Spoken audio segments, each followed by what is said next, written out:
All right, let's go to Bill Clinton. The statements about the GOP going back to Jim Crow. Here's what he said.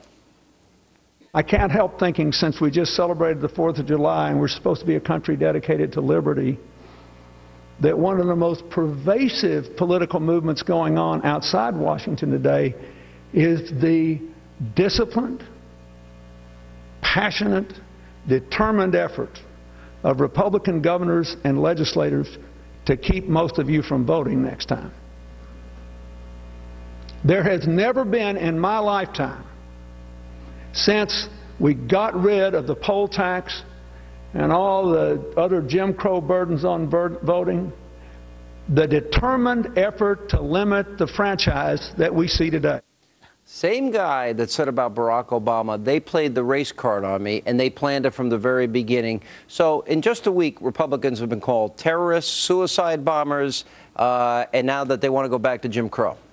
Yeah, he didn't really say, he wasn't really using Jim Crow. It's sort of taken out of context. Wait, no, that's not taken. It's that Republican governors and legislators want to keep I think it was taken out of context. No, because what he said there's never been a time in my life. Wait a second. The Democrats have, since I've been in politics, starting in 1963, they have been trying to steal votes in big cities where they have machines where they can do it. Republicans used to do it when we had big city machines. We don't have them. We haven't had them. And then they say that if we try to stop voter fraud, we're trying to suppress vote. No, we're trying to suppress voter fraud.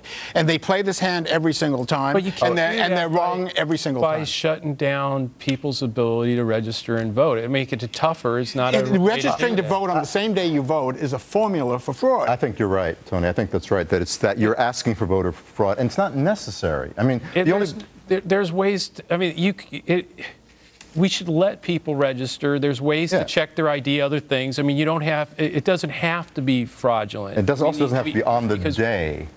One of the things, for example, I do think that college kids should have the right to vote where they go to school. All right? And that's one thing that I think. You mean in the state that they go to school? Yeah, right. We should have it should be a holiday on the day we vote. There's all kinds of things we can do to make it easier for people to vote, not make it harder. But you don't want to make it so easy that it can be fraudulent. And same-day voting is an open invitation to fraudulent voting. And then after the election, a week later, you then have to litigate to try to get a vote back. It doesn't happen. So that's why the Democrats want to try to keep same-day voting, why Republican governors are correctly going about trying to stop same-day voting. Yes. All right, let me go to this story. The president has been urging the Texas Governor Perry to waive the death penalty, which is going to happen, I guess, sometime tonight, if it hasn't happened already. It did. All right, so it did happen. All right. But his argument was, this is a guy that raped a 16-year-old girl and murdered her. Brutal murder. 16-year-old kid. And his argument is, well, he didn't get to see his counsel, the Mexican counsel. And when he had an opportunity, when he had a state-appointed attorney, et cetera, he had all his rights, he was convicted. And I'm thinking, why would Obama take that issue on at this time with Perry potentially getting into the ring?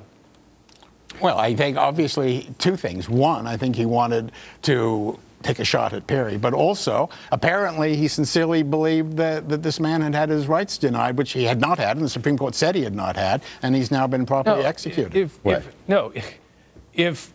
I think he did it for the right reason, which is if you do this, then every American out there who runs afoul in Mexico or anywhere else. Every American who rapes and brutally murders a person in Mexico may get convicted of a crime in Mexico. Who gets accused of it and doesn't get counsel from he was found guilty. No one's questioning his guilt. He got a full American right. The only thing he didn't get was told to meet with Mexican officials. That's what he was complaining about. No, I mean, this is crazy.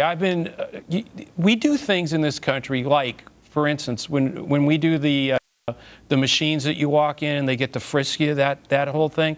Wait until you go to other countries and go through that. Can I just stop you here for a second? Because other countries don't treat people the same way we do. Mexico has done nothing to stop the illegal immigration problem into this country. As a matter of fact, they've encouraged it. It's not about the government itself. This wasn't about illegal immigration. Remember the water stations? And I'm saying, hang on a second. Well, what do you think the reason is? If we have a treaty with other countries that say that we treat our prisoners this way, then we have then Americans. If we don't do that, American citizens are going to have the potential to be treated that way. If that's the case, then American dollars won't go to Mexico if we're going to be treated poorly.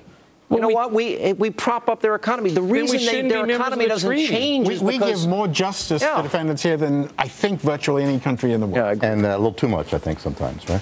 You're talking about Casey Anthony? That's all the time we have left. Thanks for being with us, and we toss it to Greta. We'll see you tomorrow night.